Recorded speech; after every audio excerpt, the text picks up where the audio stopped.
हरे कृष्ण। नमस्कार। आज के इस भगवत गीता के 60वें सेशन में आप सबका हार्दिक स्वागत है। मैं आशा करता हूं कि मेरी आवाज आपको ठीक से आ रही है। अगर आप में से कोई भी एक जन चैट बॉक्स में यस लिख दीजिएगा तो मुझे पता लग जाएगा। तो अपनी क्लास को आरंभ करने से पहले हम सभी अपने अपने गुरुजनों के चरणों में प्रणाम करते हुए उनका स्मरण करके उनसे प्रार्थना कर लें। ओम अज्ञानतिमिरन्धस्य ज्ञानञ्जन शलाकया चक्षुरुन्मिलितं येन तस्मै श्री गुरवे नमः। वाञ्छाकल्पतरुभ्यश्च कृपा सिन्धुभ्य एव च पतितानां पावनेभ्यो वैष्णवेभ्यो नमो नमः। ठीक है कपिल जी, थैंक यू, आपने बता दिया है। तो आपका पुनः स्वागत करते हुए जो आज के कार्यक्रम की रूपरेखा रहेगी वो हम पहले 1 मिनट उस पर चर्चा कर लेते हैं। आज हमारा दूसरे अध्याय का जो 28वां श्लोक, जिसको हमने अधिकांश पिछली बार कर लिया था, परंतु उसमें एक अभी महत्वपूर्ण विषय बचा हुआ है, पहले हम उसकी चर्चा करेंगे। और उसके बाद कल एक बहुत ही पवित्र दिवस था, गुरु पूर्णिमा, जिसको व्यास पूर्णिमा भी कहा जाता है। और क्योंकि ये जो भी हम इस समय वैदिक शिक्षा इस रूप में पा रहे हैं वो किसकी कृपा से है? व्यास देव जी की कृपा से है। तो उन व्यास देव जी के बारे में और थोड़ा सा बहुत सारे लोग प्रश्न पूछते हैं कि गुरु कौन है, कैसे गुरु को पहचाने, और सदगुरु और जो नकली गुरु हैं उनमें क्या अंतर है। तो ये कुछ इंटरेस्टिंग क्वेश्चंस हैं। तो कोशिश करेंगे कि आज का जो क्लास का जो बाकी सेकेंड पार्ट रहेगा वो थोड़ा सा इस व्यास पूजा, व्यासदेव जी के बारे में भी हम जानने का प्रयास करेंगे और थोड़ा सा गुरु तत्व के ऊपर भी चर्चा करेंगे। और उसके बाद जैसा आप सभी जानते हैं कि अंतिम 15 मिनट प्रश्नोत्तर या कोई भी आपके कमेंट्स या मीडिया न्यूज के लिए ओपन रहेंगे। तो आइए अब हम आगे बढ़ते हैं। और सबसे पहले मैं स्क्रीन पे 28वां श्लोक आपके साथ शेयर कर रहा हूं, दूसरे अध्याय का 28वां श्लोक। दोबारा से एक बार ये आप देख पा रहे हैं स्क्रीन पे। एक बार मैं इसका संस्कृत भी उच्चारण हम कर लेते हैं सभी। अव्यक्त आदीनि भूतानि व्यक्त मध्यानि भारत अव्यक्त निधनानि एव तत्र का परिदेवना। इसका हिंदी अनुवाद इस प्रकार है। हे भारत, सभी जीव जन्म से पूर्व अव्यक्त रहते हैं, जन्म के बाद मध्य अवस्था में व्यक्त होते हैं और मृत्यु के बाद पुनः अव्यक्त हो जाते हैं। अतः इस विषय में शोक का क्या कारण है? तो अगर कोई श्रोता हमारे साथ आज पहली बार जुड़े हैं तो थोड़ा सा मैं उनकी भूमिका को क्लियर करने के लिए बता देना चाहूंगा कि यहाँ भगवान अर्जुन के उन प्रश्नों के उत्तर दे रहे हैं जिसके अनुसार अर्जुन के मन में एक डाउट था, संशय था कि अगर मैं लड़ता हूं अपने भीष्म पितामह और गुरु द्रोणाचार्य और अपने भाइयों इत्यादि के विरोध में, तो अवश्य में उनके हाथों या तो मेरी मृत्यु होगी या मेरे द्वारा वो मारे जाएंगे। तो इस विषय में शोक जो जिसकी संभावना थी कि आगे जाकर के उन्हें शोक होगा, उस शोक से बचाने के लिए भगवान अर्जुन को तरह तरह के पॉइंट्स बता रहे हैं। और इस श्लोक में भी उसी बात की ही चर्चा की जा रही है। पिछली वाली संडे की क्लास जो कि YouTube पे उपलब्ध है, अगर नए श्रोता सुन लेंगे तो उससे उन्हें और अच्छी तरह समझ में आ जाएगा। तो पिछली बार हमने ये सब समझ लिया था कि जीव कहाँ से प्रकट होते हैं।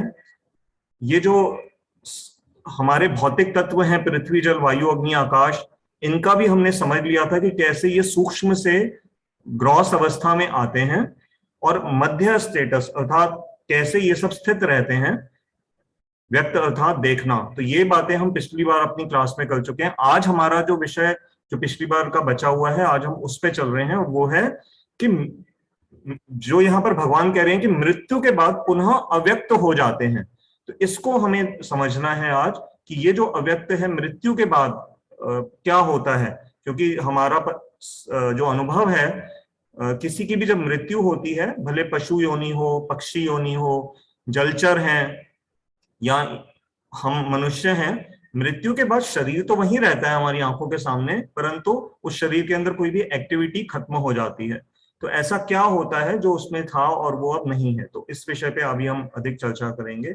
तो आइए अब हम इस पॉइंट को डिस्कस करने का प्रयास करते हैं, क्योंकि ये सभी थोड़ा सा तत्व की बातें हैं, तो अगर कठिन लगे पहली बार श्रोताओं को तो घबराइएगा नहीं। जैसे जैसे आप ये क्लासेस धीरे धीरे सुनते रहेंगे तो ये आगे जाकर के क्लियर होती रहेंगी। तो यहाँ एक बात ध्यान देने योग्य ये है कि जो भूतानी शब्द है, पिछली बार मैंने आपको बताया था कि एम्बॉडीड सोल इंग्लिश में कहेंगे, वो आत्मा जो कि शरीर युक्त है, एम्बॉडीड सोल, उसको भूत कहा जाता है। और उसी भूत शब्द का एक दूसरा अर्थ भी है, क्योंकि संस्कृत भाषा में एक ही शब्द के कई अर्थ होते हैं। तो जो भूत शब्द हैं, ये जो पंच महाभूत हैं हमारे, पृथ्वी जल अग्नि वायु आकाश, इनको भी भूत कहा जाता है। तो अब हमने ये समझना है कि भगवान ये जो मृत्यु के बाद अव्यक्त होने की बात कह रहे हैं, ये किस संदर्भ में इसको समझा जाए। इसको समझने के भी दो संदर्भ हैं। एक तो ये कि जब कोई मृत्यु हो जाती है और फिर हम जब उस शरीर को तो अग्नि या जमीन में समर्पित कर देते हैं, फिर वो हमारी आंखों से ओझल हो जाता है। जो पिछली बार हमने एशेस टू एशेस की चर्चा करी थी कि अगर हम शरीर को जला देते हैं तो वो थोड़ी सी राख बन करके बस हमारे पास बच जाती है। तो ये जो सारे तत्व थे, ये अपने अपने कहा जाता है पंच जो महाभूत थे, ये अपने अपने तत्वों में विलीन हो गए। परंतु जो जीवन शक्ति थी वो कहाँ गई, उसके विषय में समझने के लिए हमें थोड़ा सा शास्त्रों की सहायता लेनी पड़ेगी। तो एक तो साधारण रूप से हमने पहले कई बार चर्चा करी है कि मृत्यु के बाद अपने कर्मों के अनुसार कुछ समय तक जीव को एक ऐसी अवस्था में रहना पड़ सकता है जब अभी उसके पास ग्रॉस बॉडी ना हो, ये पंच भौतिक शरीर ना हो, लेकिन सूक्ष्म शरीर उसके पास रहता है, मन बुद्धि अहंकार और चित्त वाला। जब तक प्रकृति जो यमराज का मैकेनिज्म है उनके लिए, जब तक अगला नया शरीर की व्यवस्था पूरी की जाती है, तो उसके बीच में अगर उसको कहीं अपने अच्छे कर्मों की वजह से स्वर्ग जाना है तो वो आत्मा वहां जाएगी, वहां उसको एक दिव्य शरीर मिलेगा।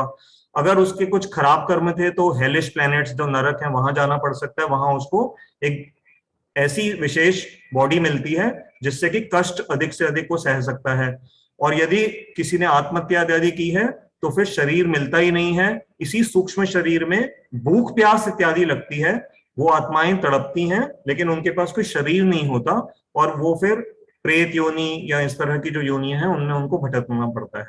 और जो अगर कर्म ऐसे हैं कि ना भूत प्रेत बनना है, ना देवताओं के लोक में जाना है और ना अभी नीचे के लोकों में जाना है, अगर मान लो इसी संसार के ही अनुसारी कर्म किए हुए हैं, तो जैसे जैसे गुणों के अनुसार शरीर को छोड़ा जाता है। अगर सतों गुण में छोड़ते हैं तो ऊपर के लोकों को जाते हैं, अगर रजोगुण में शरीर छोड़ते हैं तो इसी लोक में रहते हैं, यहीं कहीं जन्म मिलेगा। तमोगुण होता है तो नीचे जाना पड़ता है। तो यहाँ पर भी हमने चर्चा पहले की हुई है कि कैसे पशु योनि में भी जाना पड़ सकता है। तो जब तक प्रकृति ये अरेंजमेंट करती है तो उस समय तक वो आत्मा अपने सूक्ष्म शरीर में ही रहती है। तो ये हुआ एक तरीका ये समझने का कि मृत्यु के बाद जो भगवान कह रहे हैं कि अव्यक्त हो जाते हैं, तो उस समय वो कहाँ रहते हैं। उसका विशेष वर्णन समझने के लिए हमें गरुड़ पुराण की सहायता लेनी पड़ेगी, उसमें इसको अच्छी तरह से बताया गया है। उसके बाद मैंने पिछली बार आपको कहा था कि हम प्रलय पे चर्चा करेंगे, जिसमें कि दोनों ही विषय भी कवर हो जाएंगे कि ये जो पंच महाभूत हैं ये कैसे अपने एक एक तत्व के अंदर मिलते हुए वापस चले जाते हैं, और जो आत्मा भी है वो किस तरह से कहां जाकर के प्रलय के समय पे निवास करती है। अब हम ये किस प्रलय की बात कर रहे हैं? प्रलय मैंने जो समझा है अपने सीनियर से, उन्होंने कहा कि 4 तरह की प्रलय होती हैं, तो उसको हम अच्छी तरह बाद में कभी समझेंगे। आज जो हमारा जिस प्रलय पे हमें चर्चा करनी है वो है नैमित्तिक प्रलय। एक हिंदी में शब्द होता है निमित्त, तो निमित्त अर्थात किसी कारण से जो होती है, निमित्त मतलब जिसका कोई कॉज हो। तो नैमित्तिक प्रलय एक शब्द है। वो जो प्रलय है उसमें क्या होता है, पहले हम उसको मोटे मोटे तौर पे समझ लेते हैं कि हम किस प्रलय की बात कर रहे हैं। जो ब्रह्मा जी हैं, जिनको इस सृष्टि का इंजीनियर भी माना जाता है, आर्किटेक्ट भी माना जाता है और क्रिएटर भी हमारे शास्त्रों में उनको बताया गया है।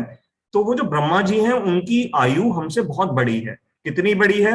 हो सकता है हमारी ये जो जड़ बुद्धि है ये इस पे विश्वास ना कर सके, लेकिन जो शास्त्र कहता है, और अभी भगवत गीता के 8वें अध्याय में भी हमें पता लगेगा, उसके अनुसार ब्रह्मा जी का जो एक दिन है, जैसे हमारे 12 घंटे होते हैं, तो ब्रह्मा जी का जो एक दिवस है, 12 घंटे वाला जो सेक्शन है दिन, तो जिसमें वे जागे रहते हैं, उसकी जो गणना की गई है वो पृथ्वी के जो हमारे वर्ष हैं उनके अनुसार वो 432 करोड़ साल का बताया गया है। 432 करोड़ ईयर्स, और उतने ही समय की उनकी रात्रि बताई गई है। रात्रि के समय पे क्रिएशन नहीं होती है और ब्रह्मा जी विश्राम कर रहे होते हैं।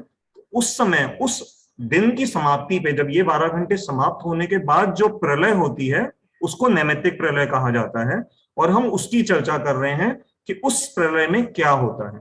तो ऐसे ब्रह्मा जी की आयु को कैलकुलेट करेंगे तो वो बहुत लंबी आयु बनती है। वैसे उनका एक दिन 24 घंटे में हो गए 864 करोड़ साल, महीने में 30 दिवस, एक साल में 12 महीने, और ऐसे 100 साल ब्रह्मा जी रहते हैं। उनका शरीर हमारी तरह ऐसा नहीं है कि जैसे हमारी आयु कहने को 100 साल की है, परंतु हम अगर हार्ट अटैक जल्दी आ जाए किसी को तो 60 साल में भी जा सकते हैं, परंतु उनके 100 साल निर्धारित हैं। और मैं एक बात और बताना चाहूंगा कि ये ब्रह्मा जो डेजिग्नेशन है, ये पोस्ट है, प्रजापति की ये पोस्ट है। इस पोस्ट का क्या अर्थ है कि हम में से भी कोई भी जीव ब्रह्मा जी की स्थिति को प्राप्त कर सकता है, और वेदों में इसका वर्णन है। जहां तक मुझे याद आ रहा है कि अगर कोई व्यक्ति 100 जन्म तक वर्णाश्रम पद्धति का बिल्कुल ठीक तरीके से पालन करे बिना किसी दोष के, तो फिर वो ब्रह्मा जी की पदवी को पाने का हकदार हो जाता है। तो ये ब्रह्मा जी के बारे में हमने समझा। और हर ब्रह्मांड के अपने अलग अलग ब्रह्मा जी होते हैं। ऐसा वर्णन आता है कि जो हमारा ये ब्रह्मांड है, जिसमें हमारी ये जो मिल्की वे गैलेक्सी और जिसमें हम हैं इस समय, यहाँ ये सबसे छोटा ब्रह्मांड बताया गया है, और इसलिए हमारे जो ब्रह्मा जी हैं उनके 4 मुख बताए गए हैं, चतुर्मुखी ब्रह्मा। परंतु जितने बड़े बड़े और ब्रह्मांड हैं, हमसे भी कई बड़े बड़े ब्रह्मांड हैं, वहां के जो ब्रह्मा जी हैं उनके मुख भी अधिक हो सकते हैं। ये सब वर्णन श्रीमद् भागवतम ग्रंथ में आता है, तो ये जो सीरियसली इंटरेस्टेड हैं वो उसको रेफर कर सकते हैं। मेरे इस तरह के जब मैं रेफरेंसेस देता हूं तो ये सब कथाएं मैंने कभी ना कभी कहीं सुनी हुई हैं, तो कभी कभी थोड़ा सा कहीं अंतर अगर हो सकता है तो उसको आप अपने लेवल पे भी करेक्ट कर सकते हैं अच्छी तरह से वहां पे पढ़ के। तो ये जो ब्रह्मा जी की जब ये 12 घंटे की ड्यूरेशन, हमारे हिसाब से जो 432 करोड़ साल की जो आयु ये जो समाप्त होती है, ये जो 432 करोड़ की भी कैलकुलेशन कैसे है कि हमारा जो एक चतुर्युग बताया गया है उसमें कलयुग जिसमें अभी हम हैं, 4,32,000 साल का कलयुग है, उसको 2 गुना कर लीजिए तो द्वापर युग आता है, अर्थात 8,64,000 साल का। त्रेता युग, त्रे मीन्स 3, तो 3 टाइम्स कलयुग, तो उसको कर लीजिए तो 12,96,000 साल बनेंगे। और सतयुग जो है वो 4 टाइम्स कलयुग है। तो अगर आप, जैसे मैथ्स में एक इक्वेशन होती है 4x + 3x + 2x + x = 10x, तो उससे आपको x की वैल्यू मिल जाती है। तो उसी तरह से ये 43,20,000 साल का एक चतुर्युग बनता है। और अभी जैसे हमारा जो चल रहा है वो 7वें शायद मनवंतर का 28वां चतुर्युग, ऐसा कुछ है। जो ये गणना, जिनको ज्योतिष की गणना की ज्ञान है, वो ऐसा कुछ हमारा समय भी चल रहा है। तो अब हम आ रहे हैं अपने उस विषय पे कि कैसे प्रकृति में ये जो तत्व हैं एक के अंदर कैसे विलीन होते चले जाते हैं प्रलय के समय पे, और जीवों के साथ क्या होता है। तो इसको अच्छी तरह से समझने के लिए, आप ही की सहायता के लिए, मैं आपके साथ एक डॉक्यूमेंट शेयर कर रहा हूं जो हमारे मठ से एक हमारे अजय कृष्ण प्रभु जी हैं, उन्होंने बहुत ही मेहनत करके ये पूरा एक चार्ट बनाया हुआ है सृष्टि तत्व का। तो वो भी गीता के बड़े विद्वान हैं, मैंने उनकी भी क्लासेस सुनता हूँ।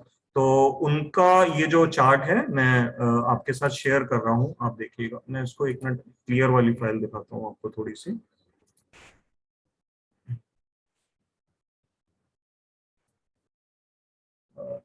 ये अब आपकी स्क्रीन पे ये चार्ट आ गया है, और इसको अगर आप स्क्रीन पे थोड़े शब्द छोटे हों तो मैं इसको एक मिनट थोड़ा सा इसको एनलार्ज करने की कोशिश करता हूँ। ये जूम कर रहा हूँ मैं, देखिए मैंने जूम किया इसको। अब देखिए, अगर हम ऊपर से आरंभ करें, ऊपर से आप देखने का प्रयास करिए, थोड़ा सा इसको और जूम कर लेते हैं। हाँ, ये देखिए। तो ये अब आप देख पा रहे हैं कि सृष्टि तत्व के अंदर सबसे ऊपर आप देख रहे हैं उभय सृष्टि। उसमें नारद जी और चतुःसन कौन थे? सनक, सनंदन, सनातन और सनत कुमार, ये ब्रह्मा जी के मानस पुत्र माने जाते हैं।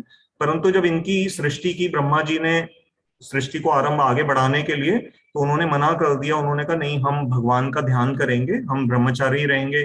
फिर नारद जी भी प्रकट हुए, परंतु नारद जी ने भी विवाह नहीं किया।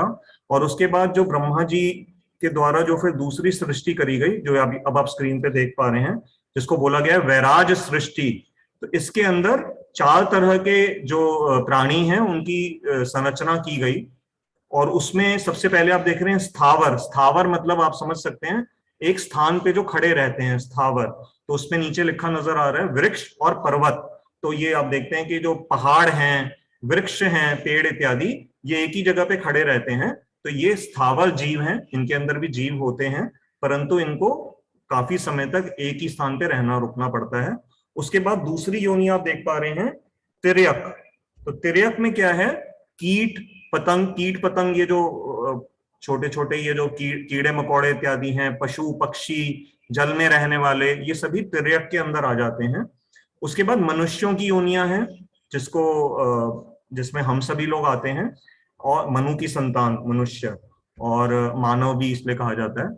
और देवता, चौथा आप देख रहे हैं देवता। तो ये जो देव योनियां, जो हमसे ऊपर की योनियां हैं, इसमें इवन मनुष्यों के अलावा जो और भी तरह की ग्रह हैं, चाहे भले यक्ष इत्यादि हैं, गंधर्व हैं, किन्नर इत्यादि हैं, ये भी उसी के अंदर आ जाते हैं। तो ये ब्रह्मा जी की हमने देखी सृष्टि।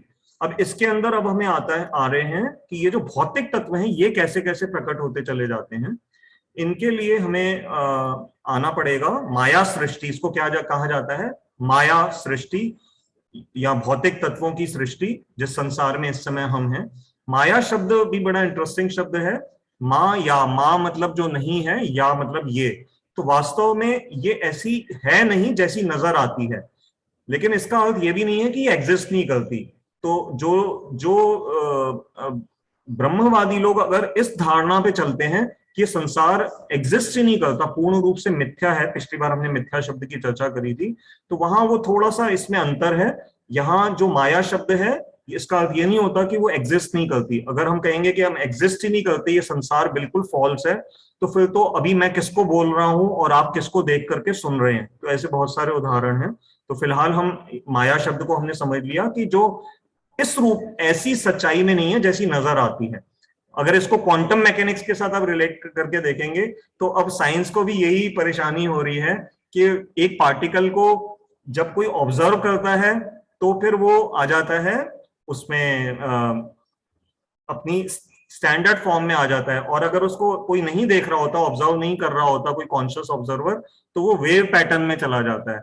तो उसी तरह से ये भी एक तरह से माया का ही एग्जांपल है कि जैसे वो पार्टिकल फिजिक्स में, सॉरी एटॉमिक फिजिक्स में उनको वो सब एटॉमिक पार्टिकल्स नजर आते हैं, तो वो वैसे होते नहीं हैं। जब हम देखते हैं उनको, जैसे देख रहे हैं तो ये टेबल नजर आएगी, ये कंप्यूटर नजर आएगा। अगर हम इससे दृष्टि हटा लें तो फिर ये वेव पैटर्न में चले जाएंगे। अर्थात ये थोड़ा साइंस के लोग समझ सकते हैं, मैं भी इतना साइंस का ट्रेंड नहीं हूँ, बट बड़े इंटरेस्टिंग बातें हैं ये सभी। तो माया अर्थात वो ऐसा है नहीं जैसा नजर आता है। तो इसमें हम आगे देख रहे हैं महत तत्व और अज्ञान। तो अज्ञान के विषय पे अभी हमें चर्चा नहीं करनी है, आज हमारा जो विषय है वो है महत तत्व। तो इस शब्द को आप ध्यान से याद रख लीजिएगा। महत तत्व से ही सृष्टि, ये जो भौतिक सृष्टि है, इसकी क्रिएशन होती है। और महत तत्व क्या है कि इस पूरे भगवान की सृष्टि के अंदर एक कोना ऐसा है जिसको जड़ीय तत्व से भगवान जब अलग से इंगित कर देते हैं कि यहीं पर ही जीव प्रकट होंगे और यहीं भौतिक संसार प्रकट होगा, तो उसको कहा जाता है महत तत्व। इसका एग्जाम्पल क्या है कि जैसे एक बहुत बड़ी सिटी है, फॉर एग्जाम्पल हमारी दिल्ली सिटी की बात करते हैं, तो दिल्ली शहर की जब सरकार ने संरचना करी तो उसके सारे बॉर्डर्स डिफाइन किए कि यहाँ एक तरफ पे इसका पंजाब का बॉर्डर है, एक उत्तर प्रदेश है, एक हरियाणा का बॉर्डर है, तो ये जो बीच का हिस्सा है ये दिल्ली है। अब इस दिल्ली शहर में सब बता दिया गया, यहाँ पार्क बनेंगे, यहाँ हॉस्पिटल बनेंगे, यहाँ कॉलोनीज बनेंगी, यहाँ गवर्नमेंट ऑफिस बनेगा, है ना। ये सब चीजें एक आर्किटेक्ट होते हैं, डिजाइनर्स होते हैं, वो प्लान कर देते हैं। उसी समय वहां पर एक हिस्से को जेल के लिए भी डेजिग्नेट कर दिया जाता है। तो क्योंकि सरकार को पता है अपने पूर्व अनुभव से कि कोई ना कोई ऐसे लोग जरूर होंगे जो कि लॉ को तोड़ेंगे। हम कितने भी रूल्स बना लें कि 100 से ऊपर स्पीड पे हाईवे पे गाड़ी नहीं चलानी है, फिर भी जिसकी लैम्बोर्गिनी है या BMW लेटेस्ट मॉडल है, तो उसको 150 की स्पीड पे एक बार तो चलानी है, उसको अपना थ्रिल पूरा करना ही करना है। तो ऐसे बहुत सारे लोग हैं मॉरलिटी की दृष्टि से भी, तो जो लॉ तोड़ते हैं उनके लिए जेल बनाई जाती है। तो ऐसे ही जो परमपिता भगवान हैं, वो जब पूरी सृष्टि की डिजाइनिंग करते हैं, या ब्रह्मा जी का भी रोल अगर हम समझ लें, तो उनको पता है कि बहुत सारे ऐसे जीव हैं जो भगवान के नियम नहीं मानेंगे, तो उनको एक उनके लिए जो एक जगह जेल टाइप जिसको डेजिग्नेट कर दिया गया या उसको रिफॉर्मेशन हाउस कह लीजिए, वो बता दिया गया कि ये महत तत्व है। जैसे हम कहेंगे तिहाड़ जेल है, और ऐसे सृष्टि के तत्व में हम बोलेंगे ये महत तत्व है। अब इसी महत तत्व के अंदर अलग अलग क्लासिफिकेशंस आएंगी। जैसे तिहाड़ जेल के लिए जगह डेजिग्नेट कर देने का मतलब ये है कि हमने उसके लिए बजट सैंक्शन कर दिया, उसके लिए ईंट पत्थर कहां से आएगा, लोहे की तार आएगी, तरह तरह के उसके लिए हमारे को अलग तरह की सिक्योरिटी फोर्सेस लगानी पड़ती हैं, जेल का वार्डन डेजिग्नेट करना पड़ेगा, कैदियों की ड्रेस आएगी। तो वो सारा के सारे तत्व का है महत तत्व में उपलब्ध हैं। तो महत तत्व अभी ये ग्रॉस फॉर्म में है, अब उससे धीरे धीरे आगे मैनिफेस्टेशन आगे बढ़ रही है। अब हमारा जो आज का विषय है उसमें अहंकार तत्व जो है, महत तत्व के बाद जो नेक्स्ट आप स्क्रीन पे देख रहे हैं वो है अहंकार तत्व। तो इस अहंकार तत्व की फिर फर्दर 3 क्लासिफिकेशंस हैं, तामस, राजस और सत्व। तो ये जो है सतोगुण, रजोगुण और तमोगुण, ये आप जानते हैं। तो इसमें अब हम आइए धीरे धीरे इनको समझने का प्रयास करते हैं। तो जो सबसे लेफ्ट साइड जो स्क्रीन पे आप देख रहे हैं पर्पल कलर में, तामसिक अहंकार से क्या क्या प्रकट होते हैं। पंच तन्मात्रा, आपको याद है मैंने पिछली बार कहा था कि ये तन्मात्रा शब्द को ध्यान से याद कर लीजिए, ये बार बार आएगा। तो पंच तन्मात्रा और पंच महाभूत। तो पंच महाभूत क्या नजर आ रहे हैं आपको स्क्रीन पे, आकाश, वायु, अग्नि, जल, पृथ्वी। इनकी चर्चा हमने पिछली क्लास में कर ली थी। और पंच तन्मात्रा क्या होती हैं, इन्हीं का ही, इन भूतों का जो जो विषय है, देखिए आकाश का विषय है शब्द, तो आपको स्क्रीन पे नजर आ रहा है ना, देखिए शब्द, ये मैंने थोड़ा और एनलार्ज कर दिया। अब देखिए आकाश का जो लेफ्ट साइड पे है तन्मात्रा क्या है आकाश की, शब्द, क्योंकि शब्द जो है वो आकाश में ट्रेवल करता है। वायु का है स्पर्श, वायु से हमें टच की फीलिंग आती है। अग्नि में रूप होता है, हमें अग्नि नजर आती है। और जल में रस होता है, हम जल को टेस्ट कर सकते हैं। पृथ्वी में गंध होती है, स्मेल होती है, फ्रेग्रेंस होती है। ये पृथ्वी का हो गया। तो ये कहां से आए, ये आ रहे हैं तामसिक अहंकार से। अब इसके बाद जो नेक्स्ट सब सेक्शन देख रहे हैं वो है राजसिक अहंकार, जिसको ग्रीन कलर से दिखाया गया है। तो इसमें आ गई हमारी 10 इंद्रियां। अब ये 10 इंद्रियां कौन सी हैं, इसमें 5 हैं ज्ञानेंद्रियां और 5 हैं कर्मेंद्रियां। तो पहले कर्मेंद्रियां देख लीजिए, वाक, पाणी, पाद, पायु और उपस्थ। अब हमारी इतनी दुर्दशा हो चुकी है कि हमें हिंदी के शब्द भी, ये अब हम में से कईयों को पाणी शब्द का अर्थ नहीं पता होगा, उपस्थ का नहीं पता, पायु का नहीं पता, परंतु ये वास्तव में स्टैंडर्ड हिंदी के शब्द हैं। तो फिर भी इस पे चर्चा कर लेते हैं। वाक अर्थात हमारी जो कर्मेंद्रिय है ना, तो बोलने की जो क्षमता है, जो मुंह है हमारा। पाणी हमारे हाथ होते हैं, ये जो हैंड्स हैं। पाद हमारे चरण, पैर, लेग्स। और पायु, पायु होता है जहां से हमारे शरीर का एक्सक्रीटरी सिस्टम का जो होल है, एनस जिसको हम इंग्लिश में कहते हैं। और उपस्थ हमारे जेनिटल्स, जहां से हम यूरिन भी पास करते हैं या वीर्य को प्रदान करते हैं। तो ये उपस्थ या वीर्य को ग्रहण भी करते हैं स्त्रीलिंगों के लिए। तो ये कर्मेंद्रियां हैं हमारी 5। और 5 हैं ज्ञानेंद्रियां। चक्षु अर्थात हमारी आंखें, इनको आंखों से हम देख करके कोई ज्ञान हासिल करते हैं। कर्ण सुन करके, जैसे अभी आप सब सुन भी रहे हैं, चक्षु से आप ये स्क्रीन देख रहे हैं, कर्ण से आप सुन रहे हैं। नासिका, अगर इस समय आपको बैठे बैठे कहीं से आपके किचन में कोई चीज रख दी और आप भूल गए उसको उठाना, और वो जल रही है तो उसकी स्मेल आएगी, तो हमारी नाक उसको सेंस कर लेगी। जिह्वा, जिह्वा से हम टेस्ट करते हैं, कोई भी चीज कड़वी है, खट्टी है, मीठी है, नमकीन है। और त्वचा, त्वचा अर्थात हमारी स्किन। अब अगर एक अभी भी बात याद आ रही है, मैंने एक आर्टिकल बहुत समय पहले साइंस की ही किसी जर्नल में पढ़ा था कि ये जो हमारी ये जो ज्ञानेंद्रियां हैं, ये भगवान, ये देखने में ऐसे लगता है कि सिर्फ एक नाक की हमारी स्मेलिंग स्ट्रेंथ है, आंख, परंतु अगर आप साइंटिफिकली भी इसको कभी सर्च करें कि हमारी जो आंख जो प्रकृति ने बनाई है, तो ये इतने मिलियंस ऑफ कलर्स को डिस्टिंग्विश कर लेती है। हमारे ये जो मॉडर्न माइक्रोस्कोप्स और ये चीजें जो लेंस साइंटिस्ट बनाते हैं, अभी इनमें कईयों में इतनी क्षमता नहीं है कि इतने कलर्स को ये डिस्टिंग्विश कर लें। और कई तो ऐसे पशु हैं जैसे ये चूहा इत्यादि हैं, इनकी तो रात के समय देखने वगैरह की शक्ति बड़ी विलक्षण है। मतलब ये हमें जो चीजें नजर नहीं आती, बंदर, चूहा, बिल्ली, ये रात को बहुत अच्छी तरह कई लोग ये ऐसे ये देख लेते हैं, ये जो जंतु हैं। तो कर्ण, सुनने की शक्ति, जैसे जो लोग डॉग्स पालते हैं तो उनको पता है कि कुत्तों इत्यादि की सुनने की, सूंघने की शक्ति ये बड़ी प्रबल होती हैं। तो जिह्वा, ये टेस्ट, जो हमारी जिह्वा देखने में देखिए सिर्फ 2-2.5 इंच की लगती है, परंतु ये एक ही जिह्वा कितने तरह, मतलब इसकी कोई फिगर्स थी, मैं भी गलत फिगर नहीं बोलना चाहूंगा, लेकिन बड़ी एस्ट्रोनॉमिकल फिगर्स थी कि कितनी हजारों लाखों तरह के टेस्ट हमारी जिह्वा कर लेती है, और त्वचा, हम टच की सेंसेशन कितनी तरह की पहचान लेते हैं। अगर कोई हमें गलत, जैसे हम किसी, मान लीजिए भीड़ में खड़े हैं और कोई हमारे को गलत भावना से हमारी स्किन को टच कर रहा है, तो हमें थोड़ा सा आइडिया लग जाएगा कि इसकी इंटेंशन अच्छी नहीं है। तो ये सारा जो ये हमारी फैकल्टीज हैं, ये बड़ा ही विलक्षण तरीके से कार्य करती हैं। और जब ये इतना इंटेलिजेंटली इंद्रियां कार्य कर सकती हैं, तो ये तो मानना पड़ेगा कि जो इसका क्रिएटर है वो खुद कितना इंटेलिजेंट होगा। ये एक अपने आप में विचार का विषय बनता है। तो ये हो गई रजोगुण से आने वाली। और सतोगुण से जो आता है वो हमारा मन और इंद्रियों के देवता हैं। तो मन जो है इसको सतोगुण के अंतर्गत लिया गया है। आप कहेंगे मन तो बड़ा बदमाश है, मानता नहीं है, लेकिन फिर इसको सतोगुण में कैसे ले लिया गया? तो वास्तव में मन एक ऐसा चाकू है जिसको आप गलत भी यूज कर सकते हो, लेकिन अगर आप सही यूज हम करना शुरू कर दें तो ये मन बड़ा अपने आप में भगवान के प्रति अगर ये लग जाए, मन को उल्टा कर दें, मन को देखिए उल्टा कर दीजिए तो शब्द बन जाता है नमा। तो नमा अर्थात अगर हम प्रभु को नमन करना आरंभ कर दें, नम करें अगर प्रभु को, तो ये मन अपने आप ही वश में आ जाएगा। और आप देख रहे हैं इंद्रियों के देवता, तो ये एक नया विषय है हमारे लिए। मैंने पहले भी एक बार चर्चा आपसे करी थी कि वास्तव में ये इंद्रियां अपनी मर्जी से नहीं चलती। अगर हमें लगता है कि हम इनको कंट्रोल कर रहे हैं, लेकिन जब मान लीजिए अनफॉर्चुनेटली हमें कोई पैरालिटिक अटैक आ जाता है, तो हमारा वो अहंकार कहाँ चला जाता है? हम अपनी मर्जी से हाथ नहीं हिला सकते, आंख नहीं खोल सकते, है ना, खा नहीं सकते कुछ, इधर से उधर करवट नहीं ले सकते। तो ये सब जब हो जाता है तो फिर ऐसा क्या हुआ? तो ये हमारी इंद्रियों के कुछ देवता होते हैं। अगर हमारे कर्म अच्छे नहीं हैं, और फिर जो देवता हैं वो हमारी इंद्रियों से, ये जो इनकी एक इनहेरेंट शक्ति है कार्य करने की, उसको वो वापस खींच लेते हैं, और उनकी कृपा से वो वापस भी आ सकती है फिर।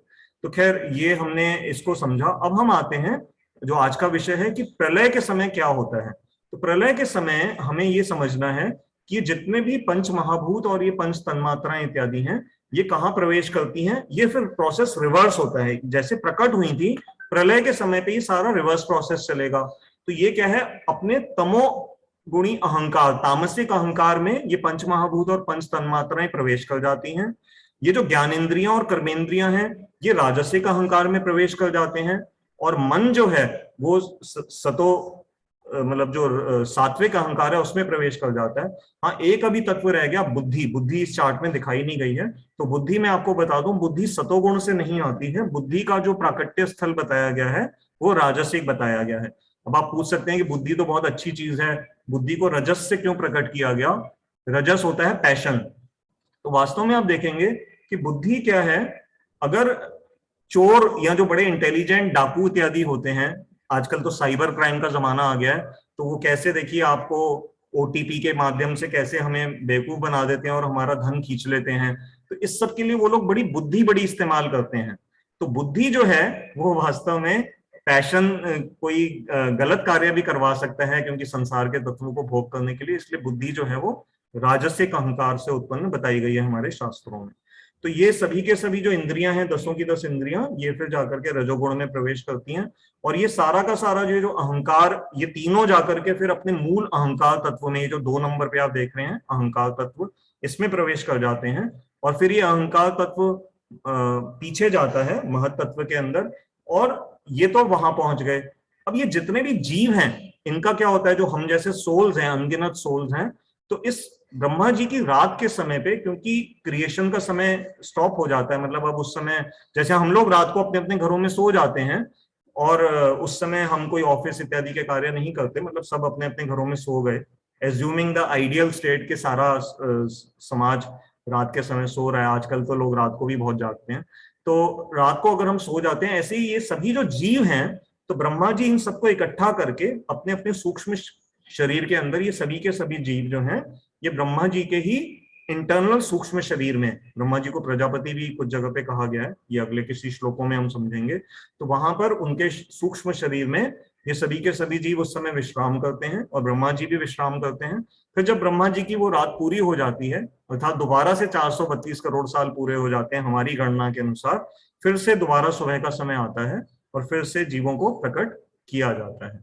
तो ये हमने आज थोड़ा सा इस चार्ट के माध्यम से ये समझा कि कैसे ये सृष्टि के ये जो तत्व हैं, इसमें और भी बड़ी सारी गूढ़ बातें हैं। अभी तो हम शॉर्ट में, अभी देखिए आधा घंटा हो भी है क्लास का, अभी तो हमें गुरु तत्व पे भी थोड़ी चर्चा करनी है। तो इस तरह से सूक्ष्म शरीर में वहां चले जाते हैं।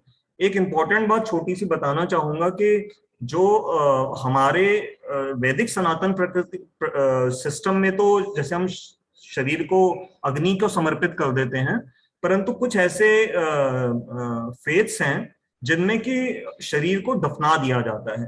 तो उसमें उनका विचार ये है कि जो प्रलय का जब समय आएगा, जब ये सृष्टि वो होगी और दोबारा से जब समय आएगा सृष्टि का, तो फिर उस समय गॉड आएंगे और वो आकर के सभी के सभी जो मरे हुए प्राणी हैं उनको जमीन से उनको निकाला जाएगा, और या तो उनको मतलब हेवन, भगवान के स्वर्गलोक में भेज दिया जाएगा, हेवन जो कहा जाता है। और जो उनके जिन्होंने उस गॉड को नहीं माना, वो सदा सदा के लिए हेल में चले जाएंगे। तो ये उनके अपने विचार हो सकते हैं, परंतु हमारे वैदिक सनातन धर्म के अनुसार इसमें हमारे कुछ फिर प्रश्न बन जाते हैं। वो प्रश्न ये हैं कि जब ये इनको किसी की मृत्यु हुई उस फेथ वाले व्यक्ति की, और उसको जब जमीन में दफनाया गया, मान लीजिए वो बूढ़ा था, अब प्रश्न ये आता है कि जब वो हेवन में जाएगा, अगर उसी शरीर से उसने जाना, पहली बात तो वो शरीर रहता नहीं, हम सभी जानते हैं कि जमीन के अंदर वो शरीर खत्म हो जाता है, पंच तत्वों में विलीन हो जाता है। तो प्रश्न ये आता है कि वो अगर उसी शरीर से ही हेवन में जा रहा है, या जिसको ये जन्नत शब्द भी कहा जाता है, वहां जाएगा, तो फिर क्या वो उसी शरीर में वो बूढ़ा ही रहेगा? अगर वो बूढ़ा है और उसको मान लीजिए वो कैंसर से मरा था, तो क्या हेवन में भी उसको कैंसर रहेगा या नहीं रहेगा? अच्छा, अब किसी ने छोटी आयु में किसी की मृत्यु हो गई, तो क्या वो सारा जीवन वहां पर, मान लीजिए कोई 4 महीने की उम्र में ही किसी बच्चे का निधन हो गया, और वो जब हेवन पहुंच जाएगा तो क्या वो हमेशा के लिए 4 महीने का ही रहेगा? फिर जो संबंध है, मान लीजिए कि हमारा अब एक पति पत्नी जो थे, क्या वो सदा सदा के लिए फिर वहां पर, वो अगर विद फैमिली पूरा का पूरा परिवार अगर वहां जा रहा है, तो पारिवारिक रिलेशंस का क्या होगा?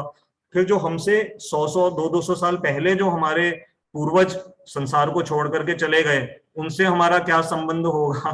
तो बहुत सारे ऐसे प्रश्न हैं, मुझे नहीं पता उनमें क्या उनके एक्सप्लेनेशंस हैं, हो सकता है कोई हो एक्सप्लेनेशंस और हमें ना मालूम हो। तो ये एक हमने सिर्फ पॉइंट इसलिए डिस्कस किया है कि कैसे कैसे सनातन धर्म में क्या बताया गया है और दूसरे फेज में क्या वर्णन है। अब क्योंकि चलिए 2 मिनट और इस पे बात कर लेते हैं, फिर हम उसके बाद गुरु तत्व की बात करेंगे।